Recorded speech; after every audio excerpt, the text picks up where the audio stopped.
perkembangan kerajaan Bali kuno dan pengaruh Hindu-Buddha.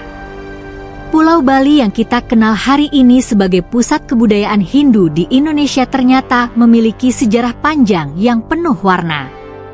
Sebelum Hindu-Buddha diperkenalkan, masyarakat Bali kuno sudah memiliki sistem kepercayaan animisme dan dinamisme yang berakar pada pemujaan terhadap roh leluhur dan kekuatan alam.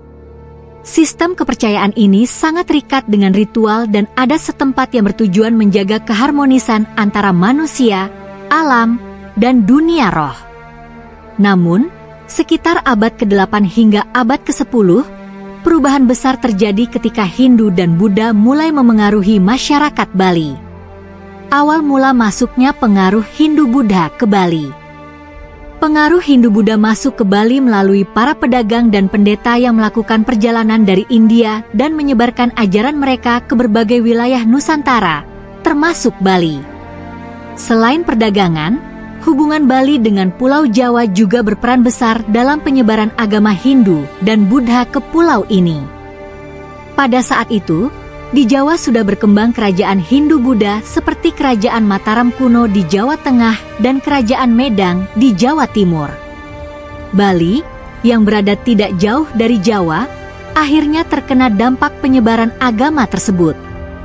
Para pendeta dan pedagang ini membawa kitab-kitab suci, seni, dan arsitektur yang mulai diterima oleh masyarakat Bali kuno.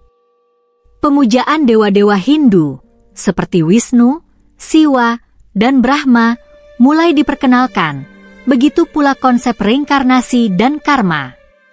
Bersamaan dengan itu, pengaruh Buddha juga memperkenalkan konsep keseimbangan, meditasi, dan kehidupan yang penuh kedamaian. Kedua ajaran ini hidup berdampingan dengan harmoni di Bali, bahkan seringkali melebur dan melahirkan bentuk kebudayaan serta tradisi yang unik. Berdirinya Kerajaan Bali kuno. Pada abad ke-9, catatan sejarah mulai mencatat adanya kerajaan lokal di Bali yang menganut ajaran Hindu-Buddha. Raja pertama yang disebutkan dalam prasasti adalah Sri Kesari Warmadewa, seorang raja yang diakini sebagai pendiri dinasti Warmadewa di Bali.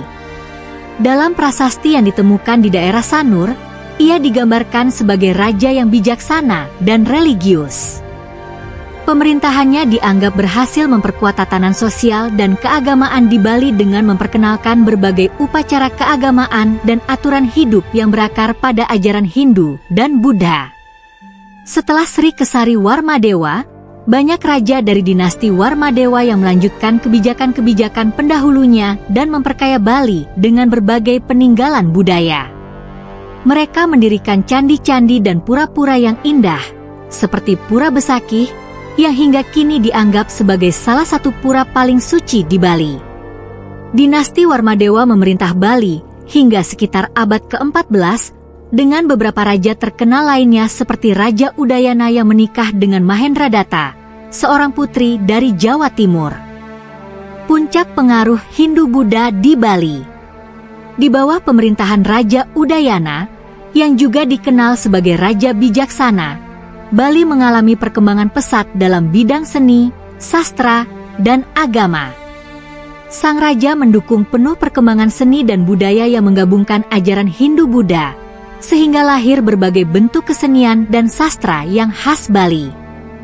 Para Brahmana, pendeta Hindu, dan biksu, pendeta Buddha, memiliki kedudukan yang tinggi di masyarakat, dan ajaran agama serta sistem kasta mulai diterapkan secara perlahan. Sistem kasta yang dibawa dari India ini mengalami penyesuaian dengan struktur sosial lokal Bali dan menjadi bagian penting dalam kehidupan masyarakat Bali. Selain itu, ajaran Hindu dan Buddha berperan besar dalam mengatur tatanan sosial dan pemerintahan di Bali, termasuk memperkenalkan konsep desa pakraman atau desa adat yang mengatur segala aspek kehidupan masyarakat, mulai dari ritus agama hingga pengelolaan sumber daya alam. Desa adat ini menjadi sistem komunal yang kuat dan unik di Bali, mengedepankan konsep Trihita Karana yang berarti keharmonisan antara manusia, alam, dan Tuhan.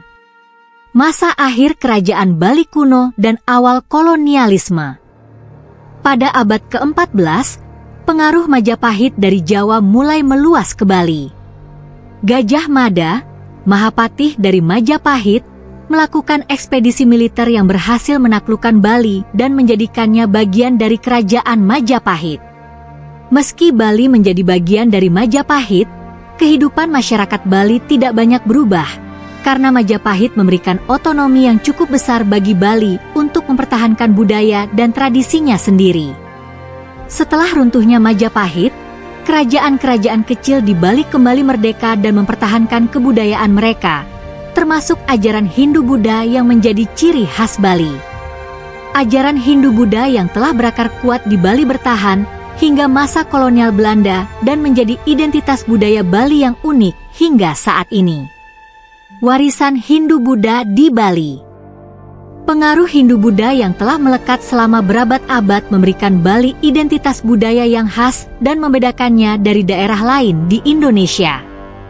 Hingga kini, kita masih bisa melihat peninggalan berharga dari masa kerajaan Bali kuno, seperti pura-pura suci yang tersebar di seluruh Bali, tarian-tarian sakral, dan adat istiadat yang sangat dihormati masyarakatnya. Warisan budaya Hindu-Buddha di Bali tidak hanya menjadi daya tarik wisata, tetapi juga menjadi bagian tak terpisahkan dari kehidupan masyarakat Bali sehari-hari. Melalui upacara, ritual, dan kepercayaan yang diwariskan, Bali tetap menjadi sebuah pulau dengan budaya dan tradisi yang sangat kaya dan penuh nilai historis.